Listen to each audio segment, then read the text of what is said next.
Ohio سے تعلق رکھنے والا ایک جوڑا اپنے گھر کی تزئین و آرائش پر کام کر رہا تھا۔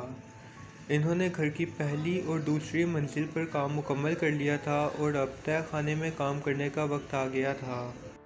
گھر کا مالک یقین نہیں کر سکتا تھا کہ وال پیپر اتارتے وقت وہ کیا دیکھ رہا تھا۔ پوری سطح پر موجود ڈرائنگز اور تحریروں نے اسے پریشان کر دیا تھا، لیکن یہ صرف ان کے لیے آغاز تھا۔ انہوں نے گھر کی چھت اور ذیلی منزل کے مابین کچھ رکھا ہوا پایا۔ گھر کے مالک نے اسے بہت مشکل سے رافٹر سے نکالا۔ یہ ایک گرین اور گرے کلر کا سوٹ کیس تھا جو بہت بھاری تھا۔ اس نے اپنی وائف کو سوٹ کیس کے بارے میں بتایا اور اس کا گھر آنے کا انتظار کیا۔ اسے کچھ پتہ نہیں تھا کہ اس سوٹ کیس میں کیا ہے۔ جب اس کی وائف گھر پہنچی تو ان دونوں نے مل کر اس سوٹ کیس کو کھولا۔ ابتدائی طور پر کچھ خاص نظر نہیں آ رہا تھا۔ ان دونوں نے صرف ویکس پیپرز دیکھے، لیکن ابھی بھی اس کے اندر ایک بہت بڑا راز چھپا ہوا تھا۔ انہوں نے سوٹ کیس کے اندر موجود ویکس پیپر کو کھولنا شروع کیا۔ تبھی انہیں احساس ہوا کہ ویکس پیپر میں پیسے موجود ہیں۔ یہ دراصل $20 کے بلوں کا ایک پیک تھا۔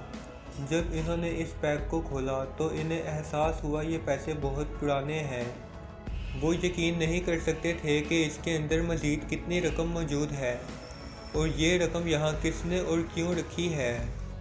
انہوں نے باقی کے ویکس پیپرز کو بھی کھولنا شروع کر دیا، لیکن اس دفعہ انہیں $20 کے بل نہیں ملے بلکہ اس کے بجائے $50 کے اور $100 کے بل ملے۔ انہیں اپنے ہی گھر سے پراسرار رقم کے ڈھیر مل رہے تھے۔ ابتدا میں انہوں نے اسے مضحکہ خیز سمجھا، لیکن انہیں احساس ہوا کہ یہ کوئی مذاق کرنے والی بات نہیں ہے۔ یہ رقم وہاں بہت لمبے عرصے سے چھپی ہوئی تھی، شاید 1920 یا 1930 کی دہائی سے۔ انہوں نے اس معاملے پر بہت غور کیا اور بے شک وہ اس معاملے کی تہہ تک جانے کے لیے بہت بے چین تھے۔ گھر کے مالک کو سوٹ کیس کے نیچے ایک اخبار ملا۔ یہ اخبار 25 مارچ 1951 کا تھا۔ انہوں نے ایک وکیل سے رابطہ کیا۔ وکیل کے مطابق انہیں جو رقم ملی تھی اس کی قیمت تقریباً $23,000 تھی۔ تقریباً ایک ہفتہ جشن اور حیرت کے بعد انہوں نے اپنی معمول کی زندگی گزارنا شروع کی، لیکن یہ اس کا اختتام نہیں تھا۔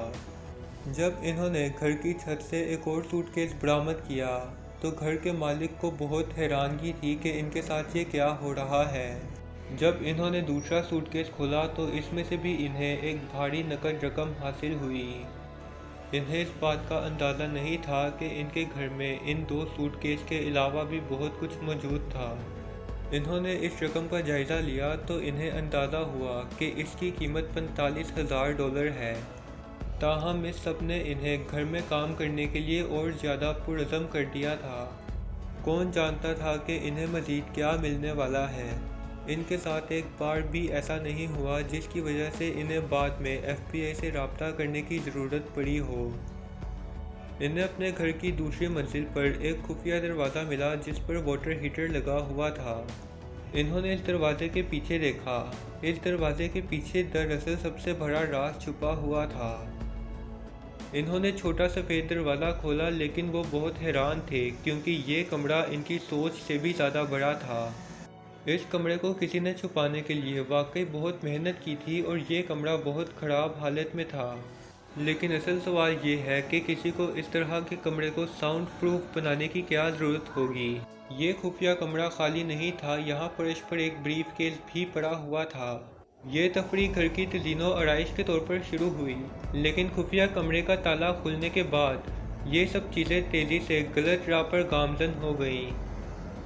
انہیں اس بریف کیس میں سے لکڑی کا ڈبہ، گھڑیاں، رنگز، 4 1 اوز سلور انگوٹس اور مختلف ممالک کے پیسوں سے بھرا ایک لفافہ ملا۔ اب سوال یہ پیدا ہوتا ہے کہ ان چیزوں کا مالک کون تھا؟ انہوں نے کمرے میں ایک سیاہ سینٹری سیف پائی۔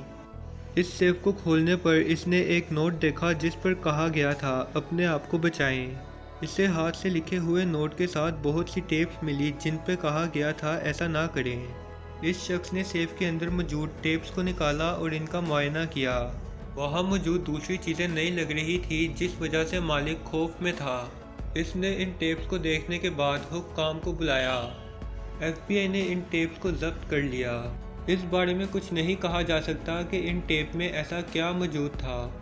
پریس رپورٹ میں یہ نظریہ پیش کیا گیا ہے کہ اس میں کسی ایسے جرم کی فوٹیج ہوگی جسے ساؤنڈ پروف کمرے میں ریکارڈ کیا گیا تھا۔